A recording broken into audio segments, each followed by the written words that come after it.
अस्सलाम वालेकुम my dear students. आज का जो हमारा टॉपिक है दैट इज प्रेसिपिटेशन रिएक्शंस। बेटा इससे पहले जो हमने टॉपिक पढ़ा था दैट वाज डिस्प्लेसमेंट रिएक्शंस और उनके दोनों टाइप्स हमने पढ़े थे, जिसमें हमने सिंगल डिस्प्लेसमेंट और डबल डिस्प्लेसमेंट रिएक्शन को पढ़ा था। तो अब हम यहां पे इस लेक्चर में दो रिएक्शंस पढ़ने वाले हैं। एक है प्रेसिपिटेशन रिएक्शन और इसके साथ साथ हम पढ़ने वाले हैं न्यूट्रलाइजेशन रिएक्शन। लेकिन एक बात मैं अपने बच्चों को बोलना चाहूंगा कि ये दोनों रिएक्शंस जो है whether it is precipitation reaction और इट इज न्यूट्रलाइजेशन, दोनों ये रिएक्शंस जो है these are the types of double displacement reactions. तो चलो शुरू करते हैं प्रेसिपिटेशन रिएक्शन। बेटा प्रेसिपिटेशन रिएक्शन ऐसी रिएक्शंस होती है जहां पे प्रेसिपिटेट बनता है। तो अब किसी बच्चे को अगर कंफ्यूजन है ये प्रेसिपिटेट होता क्या है, बेटा प्रेसिपिटेट एक इनसॉल्युबल सॉलिड सब्सटेंस होता है जो रिएक्शन में सेपरेट होके बाहर निकलता है। It is an insoluble solid substance which separates out from a chemical reaction. अब यह सवाल पैदा होता है कि ये जो हमारा प्रेसिपिटेट है ये कैसे बनता है, तो अब उस चीज को पढ़ना चाहेंगे। बेटा जब हम जब हम किसी कंपाउंड के दो एक्वस सॉल्यूशंस को उठाएंगे, जब हम दो एक्वस सॉल्यूशंस उठाएंगे दो कंपाउंड्स के या दो से ज्यादा कंपाउंड्स के, अगर हमारे पास एक्वस सॉल्यूशंस है तो जब हम उन एक्वस सॉल्यूशंस को आपस में मिक्स करते हैं तो वहां पे प्रोडक्ट्स बन जाते हैं, या हम ऐसा कह सकते हैं कि वहां पे नए कंपाउंड्स बन जाते हैं। और याद रखना मेरा बच्चा कि वहां पे उन प्रोडक्ट्स में से, उन नए कंपाउंड्स में से एक कंपाउंड ऐसा होता है या एक प्रोडक्ट ऐसा होता है which is insoluble in that solution, that is known as precipitate. क्या यह बात मेरे बच्चों को समझ आई? एक बार मैं फिर रिपीट करता हूं।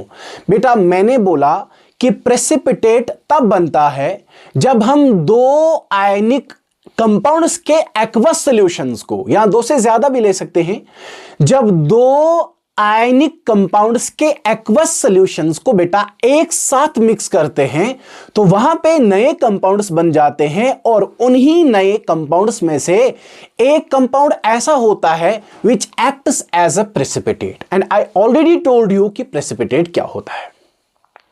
बात समझ आई? लेकिन एक बात और आप याद रखेंगे जिगर मेरा, एक बात और आप याद रखोगे, वो ये है क्या प्रेसिपिटेट हमेशा तब बनेगा जब हम दो कंपाउंड्स के एक्वस सॉल्यूशंस को आपस में मिक्स करेंगे। हां ऐसी भी पॉसिबिलिटी है, लेकिन समटाइम्स जब हम एक गैस को किसी एक्वस सॉल्यूशन में से पास करते हैं तो वहां पे भी प्रेसिपिटेट बनने के चांसेस होते हैं, या हम ऐसा बोल सकते हैं कि वहां पे भी प्रेसिपिटेट बनता है। तो first of all I'll give you an examples. After that, we'll move to the second part, that is neutralization reaction. शाबाश बेटा, मैंने क्या बोला आपको? शाबाश, मैं यहां पे एग्जांपल्स दूंगा आपको। तो हमारे पास जो सबसे पहली एग्जांपल है, हमारे पास AgNO3 है जो कि हमारी एक्वस फॉर्म में है। शाबाश, मैंने क्या लिया बेटा? मैंने लिया सिल्वर नाइट्रेट। और सिल्वर नाइट्रेट की बेटा कौन सी मैंने फॉर्म ली है? क्या मैंने सॉलिड फॉर्म ली है या एक्वस फॉर्म में? एक्वस फॉर्म में। अब बहुत सारे बच्चों को प्रॉब्लम होती है कभी कभार, सर ये एक्वस फॉर्म क्या होता है? सिंपली ये जो हमारे पास हमारे पास सिल्वर नाइट्रेट है, इस सिल्वर नाइट्रेट को उठाना है बेटा, इसको पानी में डिसॉल्व करना है, that form is known as aqueous form.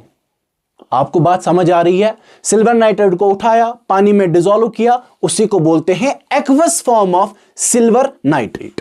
Is it clear now? Okay, अब हमारे पास AgNO3 है, प्लस इसके साथ साथ मैं लूंगा NaCl का भी एक्वस फॉर्म। ठीक है, तो अब मेरे पास दो एक्वस सॉल्यूशंस आ गए। आयनिक कंपाउंड्स हमारे पास अभी दो है, आयनिक कंपाउंड्स, या हम सीधे बोलेंगे हमारे पास अभी दो कंपाउंड्स है और उन दो कंपाउंड्स की एक्वस फॉर्म हमारे पास अवेलेबल है। अब बेटा क्या करना है कि इन दोनों एक्वस फॉर्म्स को, इन दोनों एक्वस सॉल्यूशंस को आपस में मिक्स करना है। तो on intermixing with each other they will lead to the formation of products. In those products there will be one precipitate. तो उनमें से, उन प्रोडक्ट्स में से एक प्रेसिपिटेट होगा। तो चलो यहां पे आगे देखते हैं क्या बनेगा। शाबाश, आप बताइए मुझे। यहां पे बनेगा AgCl, और ये AgCl जो है जिगर मेरा, यही हमारा इसमें क्या होगा, प्रेसिपिटेट होगा।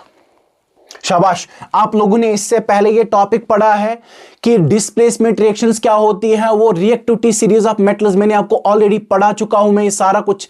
ओके, आप मुझे बताइए, ये जो सोडियम है, ये जो सोडियम है, ये हाईली रिएक्टिव है as compare to this, as compare to this Ag is silver. तो ये सोडियम यहां पे आके, ये सोडियम यहां पे आके इस सिल्वर को उसके सॉल्यूशन में से बाहर निकालेगा। बात समझ आ रही है? तो अब क्या बना हमारे पास, तो यहां पे Ag किसके साथ जुड़ जाएगा, Cl के साथ, तो बनेगा AgCl। This is called as, this is known as silver chloride, और यही हमारा प्रेसिपिटेट होता है which comes out from the solution, और it can settle down at the bottom of that container in which the reaction is going on, right. तो अब यहां पे एक और चीज क्या बनेगी, शाबाश, यहां पे क्या रहा, NaNO3, ये NaNO3 एक्वस फॉर्म में सॉल्यूशन में ही रहेगा। गेटिंग इट, गेटिंग इट जिगर मेरा। अच्छा, एक और एग्जांपल यहां पे देखते हैं, एक और एग्जांपल देखते हैं। हमारे पास इसी तरह एक और एग्जांपल है BaCl2, और इसकी भी एक्वस फॉर्म लेनी है। BaCl2 क्या होता है बेटा, it is barium chloride, it is barium chloride. तो इसको किसके साथ रिएक्शन करनी है बेटा, इसको रिएक्शन करनी है Na2SO4 के साथ, और इसकी भी हमें लेनी है एक्वस फॉर्म। चलो बेटा मुझे बताइए, ये जो यहां पे Na2SO4 है, ये जो यहां पे BaCl2 है जिसका नाम बेरियम क्लोराइड है, तो जब हम इन दोनों को आपस में रिएक्शन करवाते हैं तो यहां पे मुझे बताइए जो प्रोडक्ट्स बनने वाले हैं, उन प्रोडक्ट्स में कौन सा ऐसा प्रोडक्ट होगा जो हमारा प्रेसिपिटेट कहलाएगा। चलो देखते हैं, शाबाश। अब यहां पे फिर से देखो, सोडियम यहां पे है, तो सोडियम फिर से यहां से आके इधर इस बैरियम को बाहर निकालेगा उसके कंपाउंड में से। क्यों? क्योंकि सोडियम बेटा हाईली रिएक्टिव है। तो यहां पे क्या बनेगा, शाबाश, यहां पे बनने वाला है Ba। अब ये Ba किसके साथ जुड़ जाएगा, SO4 के साथ बनेगा BaSO4। ये हमारा प्रेसिपिटेट होगा बेटा। अच्छा, और क्या बनेगा वहां पे, और वहां पे बनेगा NaCl। तो NaCl जिगर मेरा हमारा एक्वस फॉर्म में ही होगा, ये सॉल्यूशन में ही रहेगा। Getting it? क्या यहां पे किसी और एग्जांपल की जरूरत है? एक एग्जांपल मैं और देता हूं। हमारे पास होता है लेड नाइट्रेट। क्या होता है जिगर मेरा, लेड नाइट्रेट, और इसकी भी क्या लेनी है, एक्वस फॉर्म, और इसको मैं रिएक्शन करवाता हूं पोटेशियम आयोडाइड के साथ, और इसकी भी क्या लेनी है बेटा, aqueous form. Are you getting these points? तो मैंने दो सॉल्यूशंस लिए अभी, अब दो सॉल्यूशंस को मैं आपस में मिक्स करने की कोशिश करूंगा, और जब मैं इनको मिक्स करूंगा तो वहां पे नए कंपाउंड्स बन जाएंगे, और उन कंपाउंड्स में से या उन प्रोडक्ट्स में से एक ऐसा कंपाउंड या एक ऐसा प्रोडक्ट होगा जो उस सॉल्यूशन में इनसॉल्युबल होगा, और वो इन सॉल्यूशन में से बाहर निकल आएगा। तो यहां पे देखो क्या बनेगा, PbI2। अब ये PbI2 क्या है, शाबाश, यहां पे बताइए मुझे। जो पोटेशियम है, पोटेशियम इज हाईली रिएक्टिव, तो यहां पे लेड जो है इट इज लेस रिएक्टिव, तो पोटेशियम यहां आके इस लेड को डिस्प्लेस करेगा, तो वहां पे नए प्रोडक्ट्स जब बन जाएंगे तो इन नए प्रोडक्ट्स में हमारा ये जो PbI2 है इसको बोलते हैं लेड आयोडाइड। ये हमारा प्रेसिपिटेट कहलाता है। प्लस और क्या बनेगा वहां पे, शाबाश, और बनेगा वहां पे KNO3, और ये KNO3 क्या होता है बेटा, it is potassium nitrate. I hope ये सारा कुछ समझ आया होगा। लेकिन मैंने यहां पे एक बात अपने बच्चों को बोली थी कि बेटा समटाइम्स जब हम एक गैस पास करते हैं through an aqueous solution of A compound, तो वहां पे भी प्रेसिपिटेट बनने के चांसेस होते हैं। अब वही एग्जांपल दिखाता हूं, उसके बाद आगे बढ़ते हैं। देखिए यहां पर अब हमारे पास एक और चीज है, एक और रिएक्शन है, मैं यहां से दिखाता हूं। हमारे पास है CaOH होल 2। CaOH होल 2 क्या होता है बेटा? इट इज कैल्शियम हाइड्रोक्साइड, जिसको हम सिलिकेट लाइम बोलते हैं। Getting it? अब यहां पे इसकी ये एक्वस फॉर्म है। इसकी क्या है बेटा? Aqueous form. अब ये बनता कैसे है? ये मैंने ऑलरेडी पढ़ाया है कि जब हम कैल्शियम ऑक्साइड को पानी में डिसॉल्व करते हैं तो वहां पे क्या बनता है? Calcium hydroxide. अब मुझे करना क्या है बेटा कि ये जो हमारे पास कैल्शियम हाइड्रोक्साइड है, इस कैल्शियम हाइड्रोक्साइड में पास करूंगा मैं, इस कैल्शियम हाइड्रोक्साइड में पास करूंगा मैं कार्बन डाइऑक्साइड गैस। क्या करूंगा पास? शाबाश, कार्बन डाइऑक्साइड गैस। तो बेटा यहां पे क्या बनेगा? शाबाश, मुझे बताइए यहां पे क्या बनेगा? यहां पे बनेगा CaCO3 and this CaCO3 is known as calcium carbonate. और ये हमारा इस रिएक्शन में प्रेसिपिटेट बनता है। और इसके साथ साथ बाहर जो निकलने वाली चीज है दैट इज वाटर। बात समझ आ रही है?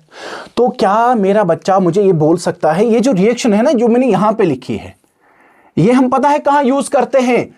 व्हाइट वॉशिंग के टाइम पे, जब हम अपने मकानों के बाहर वॉल्स पे व्हाइट वॉश करते हैं तो ये तब रिएक्शन होती है ये वाली। देखो मैं समझाता हूं कैसे, ये वाली रिएक्शन में समझाता हूं अच्छे से।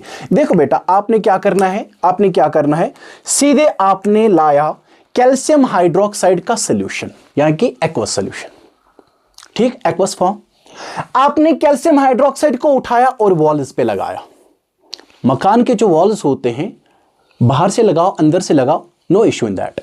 अब ये हमारा कैल्शियम हाइड्रोक्साइड अब इन जो ये मकान है हमारा, जो ये घर है हमारा, इनके वॉल्स पे जो लग गया ये, अब इसके साथ रिएक्शन करने वाली जो गैस है that is carbon dioxide.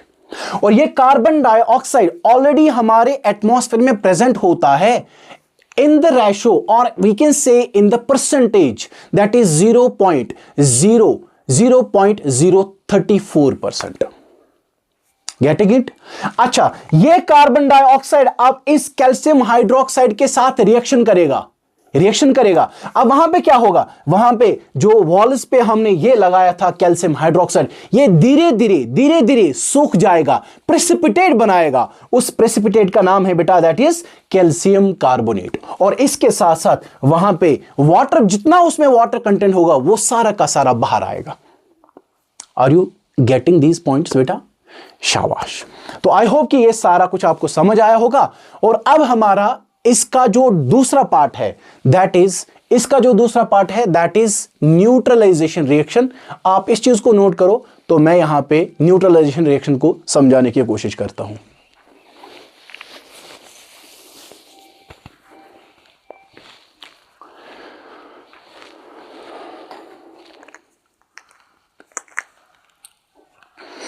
I hope कि ये सारा कुछ मेरे बच्चों ने नोट किया होगा। तो अब हम मूव करते हैं नेक्स्ट टॉपिक की ओर, जिस टॉपिक का नाम है बेटा न्यूट्रलाइजेशन रिएक्शंस। चीजों को समझना है, रटना नहीं है बेटा, चीजों को समझना है, रटना बिल्कुल भी नहीं है। अच्छा, अब आप अंडरलाइन कीजिए जो नया टॉपिक है दैट इज न्यूट्रलाइजेशन रिएक्शंस। जल्दी कीजिए, इसके बाद हमें एक और टॉपिक पढ़ना है। तो टॉपिक है यहां पे न्यूट्रलाइजेशन रिएक्शंस।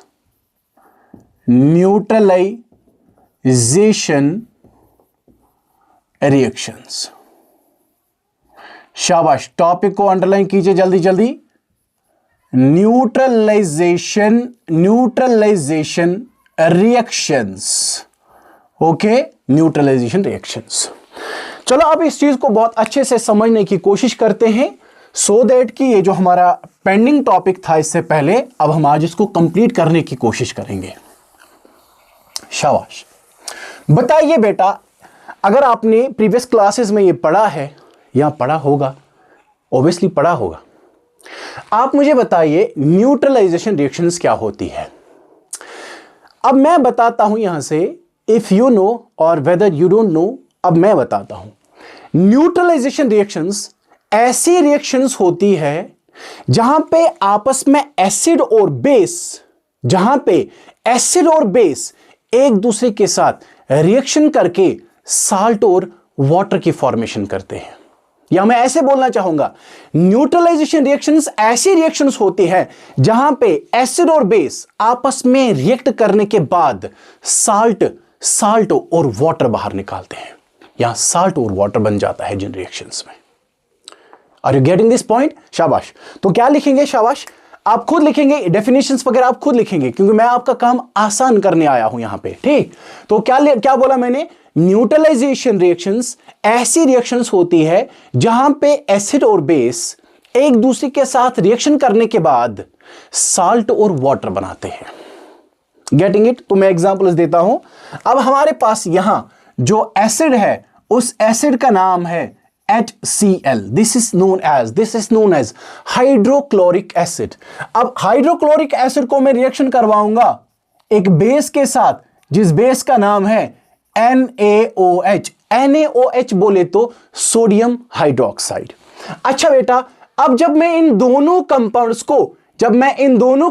को एक दूसरे के साथ रिएक्शन करवाऊंगा, मैंने बोला था वहां पे एक तो साल्ट बनता है और उसके साथ साथ वाटर का फॉर्मेशन भी होता है।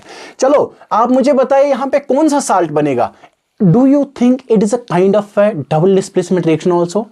मैंने ऑलरेडी बोला था मैंने आपको कि प्रेसिपिटेशन रिएक्शन हो या न्यूट्रलाइजेशन रिएक्शन हो, दोनों किसके टाइप्स है बेटा? डबल डिस्प्लेसमेंट रिएक्शन के टाइप्स। तो मुझे बताइए, यहां पे सोडियम है, यहां पे हाइड्रोजन है, तो we know this sodium is highly reactive then this hydrogen. तो ये यहां पे इसको डिस्प्लेस करेगा, या हम कह सकते हैं ये एक दूसरे के आयन्स को एक्सचेंज करके क्या बनाएंगे? यहां पे बनेगा NaCl और इसको लिखते हैं यहां पे एक्वस फॉर्म, और यहां पे बनेगा वाटर बाहर निकलेगा। बात समझ आई? तो सिंपल याद रखना है। या एक को डेफिनेशन है बेटा, आप इसकी एक को डेफिनेशन बना सकते हैं। एक को डेफिनेशन मैं अभी, अब जब मैं मैकेनिज्म रिएक्शन का दिखाऊंगा तो तब मैं आपको बहुत अच्छे से वो समझाऊंगा। या आप इसको ऐसे भी लिख सकते हो, न्यूट्रलाइजेशन रिएक्शन एक ऐसी रिएक्शन होती है जहां पे H पॉजिटिव आयन को न्यूट्रलाइज करता है OH नेगेटिव आयन। बात समझ आ रही है? देखिए बेटा, जब H पॉजिटिव OH नेगेटिव के साथ रिएक्शन करेगा तभी जाके वहां पे एक न्यूट्रल कंपाउंड बनेगा, जिस न्यूट्रल कंपाउंड का नाम क्या है बेटा? वाटर है। तो that is why this reaction is known as neutralization reaction. Are you getting this point? तो अगर मैं थोड़ा सा यहां पे कॉन्सेप्ट के डेप्थ में जाने की कोशिश करूंगा, कॉन्सेप्ट की डेप्थ में जाने की कोशिश करूंगा, तो मेरा बच्चा याद रखना जो ये हमारा HCl है, वी नो दैट पोलर जो होते हैं ना, पोलर कंपाउंड्स, आपने सॉल्यूशंस में पढ़ा होगा, लाइक डिसॉल्व्स। अब यहां पे ये देखना है सर, इनका डिसोसिएशन कैसे होता है? आप लोगों को पता है जो वाटर है बेटा, वाटर जो है, it is a polar covalent compound. Polar का मतलब होता है कि there are charges present on this water. तो मैं समझाने की कोशिश करता हूं, मैंने कहा पहले ही मैं डेप्थ में जाने की कोशिश करूंगा, सो दैट कि मेरे बच्चे को पूरा क्रिस्टल क्लियर हो जाए। तो अब बेटा मेरे पास जो ये H2O है, मैंने कहा it is a polar covalent compound, समझाऊंगा, ध्यान रखो बोर्ड की तरफ। तो मेरे पास ये जो वाटर है, ये जो ऑक्सीजन है, और वाटर में क्या क्या प्रेजेंट है? एक तो ऑक्सीजन है, उसके साथ साथ 2 हाइड्रोजन एटम्स भी है। तो ऑक्सीजन को देखा जाए, ऑक्सीजन का एटॉमिक नंबर बेटा 8 है, 2,6। तो आउटरमोस्ट शेल में कितने इलेक्ट्रॉन्स है बेटा? 6। तो यहां पे 2 और यहां पे 2 और यहां पे 1 और यहां पे 1। आई समझ? अब यहां पे हाइड्रोजन यहां से एक, हाइड्रोजन यहां से एक, मैं जल्दी समझाने की कोशिश करूंगा क्योंकि अभी आगे हमें ये एसिड्स बेसिस और साल्ट्स में डिटेल में पढ़ना है, कि मैं चाहता हूं कि मेरे बच्चों को थोड़ा यहीं पे समझ आ जाए। अब ये हाइड्रोजन जो है, अब ये हाइड्रोजन है, दोनों अनस्टेबल है। दोनों अनस्टेबल क्यों है? क्योंकि इसकी भी ऑक्टेट कंप्लीट नहीं है और इसके पास डुप्लेट होती है, इसकी डुप्लेट भी कंप्लीट नहीं है। तो इसके पास अभी एक इलेक्ट्रॉन है, इसके पास भी अभी एक इलेक्ट्रॉन है। तो दोनों इलेक्ट्रॉन्स को एक दूसरे के साथ शेयर करेंगे, दोनों इलेक्ट्रॉन्स को शेयर करेंगे। उससे क्या होगा? उससे क्या होगा जिगर मेरा? उससे क्या होगा? ये जो हमारा ऑक्सीजन है, ये जो हमारा ऑक्सीजन है, इस ऑक्सीजन को भी 8 इलेक्ट्रॉन्स आ जाएंगे, यानी कि ये भी स्टेबल हो जाएगा। और इसके साथ साथ, इसके साथ साथ बेटा, इसके साथ साथ बेटा, जो हमारा यहां पे हाइड्रोजन है ये भी स्टेबल हो जाएगा, क्योंकि इसको भी कितने इलेक्ट्रॉन्स मिलने वाले हैं? 2 इलेक्ट्रॉन्स मिलने वाले हैं। आई बात समझ?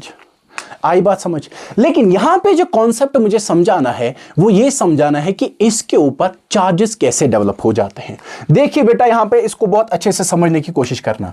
ऑक्सीजन जो है, देखा, देख देख देख मेरा बच्चा, जो हमारा पीरियोडिक टेबल है इन विच देयर आर 118 एलिमेंट्स, उन 118 एलिमेंट्स में सबसे ज्यादा हाईली रिएक्टिव एलिमेंट जो है दैट इज फ्लोरीन, और फ्लोरीन के बाद जो आता है that is oxygen, then nitrogen and so on.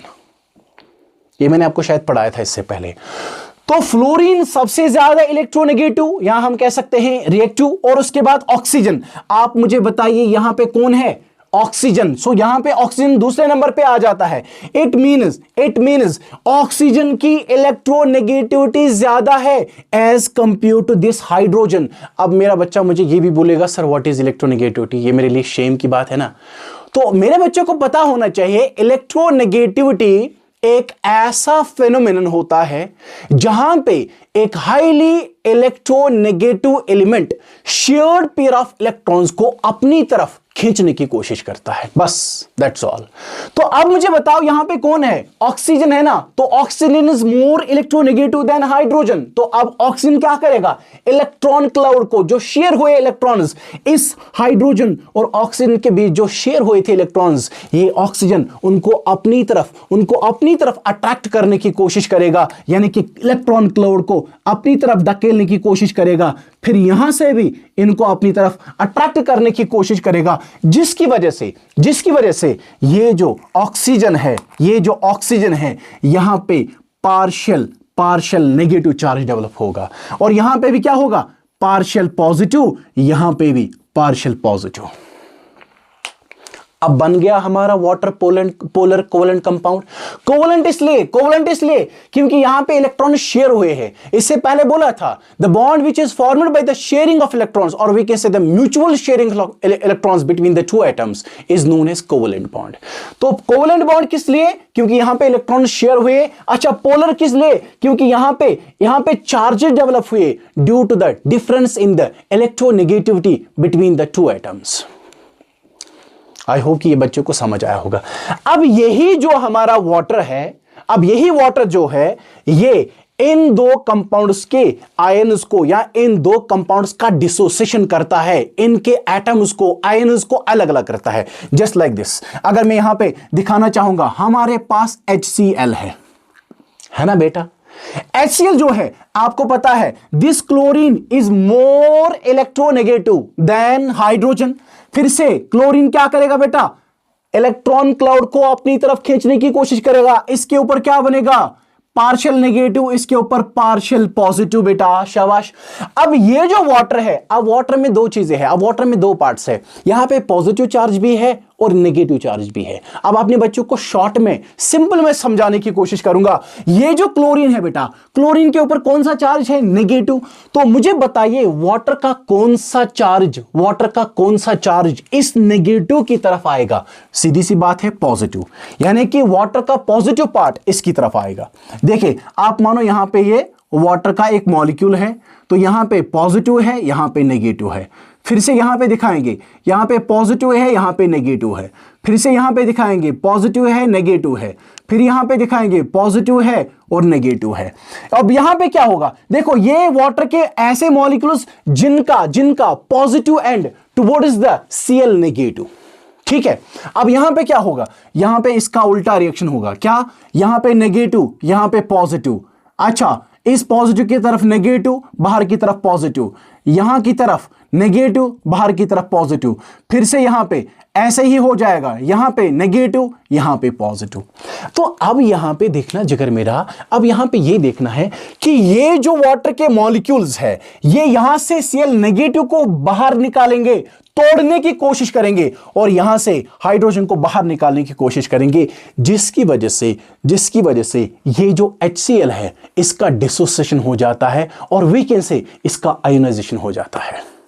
And same is the case with this, अब हमारे पास फिर से क्या है बेटा, हमारे पास फिर से है NaOH, है ना, NaOH है ना, शाबाश। अब यहां पे ऑक्सीजन है, तो ऑक्सीजन इसके इलेक्ट्रॉन्स को अपनी तरफ निकालेगा, तो यहां पे इसके ऊपर पॉजिटिव, इसके ऊपर नेगेटिव। अब आप खुद बताइए कि इसकी तरफ वाटर का कौन सा एंड होगा, पॉजिटिव होगा या नेगेटिव होगा, शाबाश। यहां होगा वाटर का पॉजिटिव एंड, यहां होगा पॉजिटिव एंड, यहां होगा पॉजिटिव एंड, फिर से होगा, अच्छा यहां कौन होगा, नेगेटिव एंड, नेगेटिव, नेगेटिव और नेगेटिव, यहां पे negative positive, negative positive, negative positive, negative positive, फिर से यहां क्या होगा, positive negative, positive negative, positive negative, positive और नेगेटिव। इसकी वजह से ये वाटर मॉलिक्यूल्स इसके अराउंड आते हैं, इसके अराउंड आते हैं और इसके अराउंड आते हैं, फिर उन दोनों को तोड़ने की कोशिश करते हैं, तो तोड़ने के बाद यहां पे NaCl बन जाता है और H2O बन जाता है। यानी कि इस HCl में, यानी कि एसिड में, शाबाश, मैं इसको ऐसे दिखाता हूं, ऐसे, इस HCl में और NaOH का जब डिसोसिएशन हो जाता है, जब इनका क्या होता है बेटा, डिसोसिएशन, तो ये ऐसे आके इधर इसके साथ मिल जाएगा, तो बनेगा हमारा क्या, H2O, है ना, सही बात। अब ये जो Cl है बेटा, ये Cl है, ये Cl इसके साथ रिएक्शन करके बनाएगा NaCl। क्या ये बात समझ आई? यहां पे मुझे एक और कॉन्सेप्ट बोलना है अपने बच्चों को, that is what are spectator ions, what are spectator ions. तो यहां पे लास्ट में वो बात करेंगे, उसके बाद इस लेक्चर को कंक्लूड करते हैं, राइट। तो यहां पे मैं फिर से समझाऊंगा, कहां पे, यहां पे ही। आई होप कि ये आपने नोट किया होगा, अगर नहीं नोट किया तो स्क्रीनशॉट ले लो, फिर आप खुद नोट कीजिए। चलिए मैं दिखाता हूं फिर से। मैंने कहा कि जब मैंने HCl को और NaH को पानी में डिसॉल्व किया था, NaOH को पानी में डिसॉल्व किया था, तो अगर मैं इनकी आयनिक इक्वेशन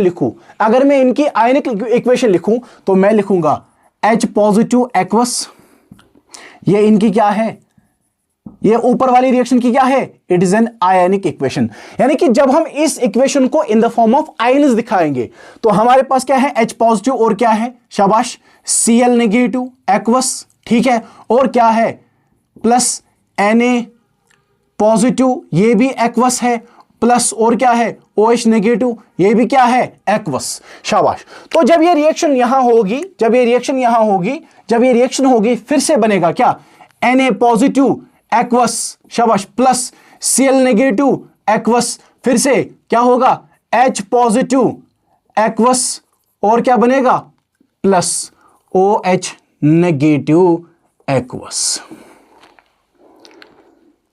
बात समझ आई है? क्या ये बात समझ आई? तो ऐसे होता है।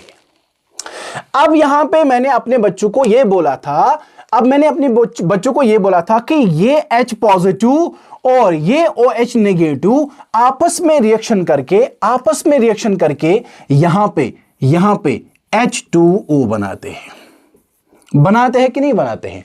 तो मैंने पहले ही कहा था कि मैंने कहा कि न्यूट्रलाइजेशन रिएक्शन की डेफिनेशन मैंने कहा जब एसिड और बेस आपस में रिएक्शन करेंगे तो बनाएंगे साल्ट प्लस वाटर, या मैंने कहा था यह भी कि जब H positive OH negative ion को न्यूट्रलाइज करेगा, वाटर बनाएगा, तो इसको भी बोलते हैं न्यूट्रलाइजेशन रिएक्शन।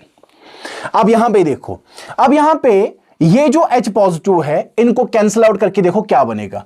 इसको हमने कैंसिल आउट किया, और यहां से इसको कैंसिल आउट किया, इसको कैंसिल आउट किया तो वहां पे क्या बना, H पॉजिटिव OH नेगेटिव ने आपस में रिएक्शन करके क्या बनाया, शाबाश, इसको बनाया है इसने H2O, यानी कि वाटर की फॉर्मेशन होगी। तो अगर मैं यहां पे नेट आयनिक इक्वेशन लिखूं, नेट आयनिक इक्वेशन, तो नेट आयनिक इक्वेशन क्या होगी, उस नेट आयनिक इक्वेशन में ये जो आयन्स है Cl नेगेटिव Na पॉजिटिव, यहां से Na पॉजिटिव Cl नेगेटिव, तो ये ऐसे आयन्स है जो याद रखना, जो स्पेक्टेटर आयन्स कहलाए जाते हैं।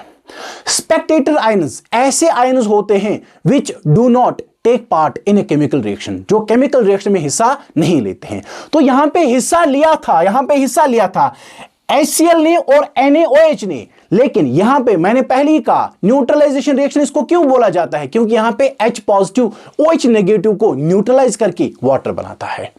तो ये जैसे थे रिएक्शन के बाद में भी तो वैसे ही है ना। तो नेट आयनिक इक्वेशन जो यहां पे होगी वो होगी H positive aqueous plus OH negative aqueous, तो यहां पे H2O बन जाएगा। ये हमारी नेट आयनिक इक्वेशन है। क्या ये बात सबको समझ आई? इसकी एक और एग्जांपल आप दे सकते हैं, it is up to you can take so many examples. आप ये भी एग्जांपल भी लिख सकते हैं HCl aqueous plus MgOH whole two aqueous, फिर बनेगा क्या यहां पे, शाबाश बताइए, यहां पे बनेगा MgCl2 एक्वस प्लस, और क्या बनेगा यहां पे, और बनेगा यहां पे H2O। तो you can take so many examples, है ना, it is up to you. ठीक है कि आई होप कि ये सारी चीजें जो हमने यहां पे डिस्कस की ये मेरे बच्चों को अच्छे से समझ आई होगी। तो मुझे लगता है कि इस लेक्चर को हमें यहीं पे एंड करने की ज़रूरत है, क्योंकि बड़ा लेक्चर जब हो जाता है तो फिर मेरे बच्चे बोर हो जाते हैं देखते देखते। तो इसलिए फिर मिलते हैं एक नए वीडियो के साथ, जिसमें हम इंशाल्लाह डिस्कस करने वाले हैं कि रेडॉक्स रिएक्शंस क्या होती है। तब तक के लिए अल्लाह हाफिज़।